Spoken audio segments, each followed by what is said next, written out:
ఎందుకంటే మన భారత ప్రధానమంత్రి నరేంద్ర మోడీ గారు వారి నియోజకవర్గమైనటువంటి వారణాసి నుంచి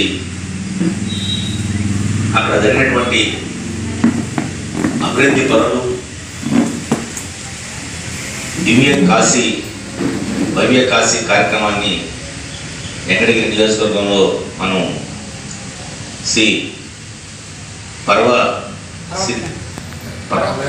పర్వత లేదు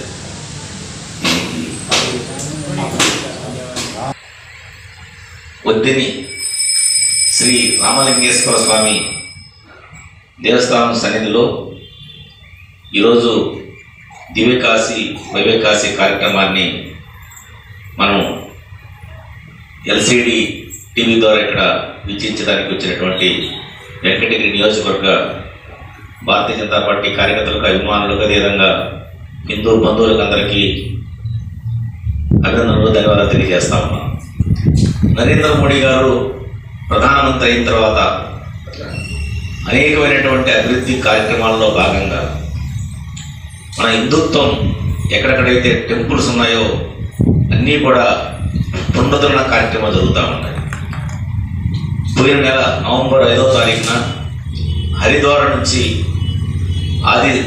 ఆది గురువు శంకరాచార్యుల యొక్క సమాధి పునరుద్ధరణ పనులను ప్రారంభించడం జరిగింది. దాన్ని కూడా మనం వెంకటగిరి నియోజకవర్గంలో మన భారతీయ జనతా పార్టీ అఖిల భారత ప్రధాన కార్యదర్శి పురంధేశ్వర గారి ఇక్కడ రావడం, అందరూ కూడా వచ్చి ఆ కార్యక్రమాన్ని విజయవంతం చేయడం జరిగింది. అదేవిధంగా ఈరోజు ఈ కార్యక్రమం కూడా విజయవంతం జరిగింది. ఈరోజు నరేంద్ర మోడీ గారు హిందుత్వం గురించి జనాల్లోకి తీసుకెళ్ళడానికి ఈ యొక్క మంచి కార్యక్రమాలు మనం చూస్తూ ఉన్నాం. ఇది ఒక పార్టీకి సంబంధించినటువంటి విషయం కాదు. ఈరోజు భారతదేశంలో అన్ని మతాలు, కులాలు, వర్గాలు, వర్ణాలు అభివృద్ధి జరగాలంటే హిందుత్వం పటిష్టంగా ఉండాల్సినటువంటి అవసరం ఎంతైనా ఉంది.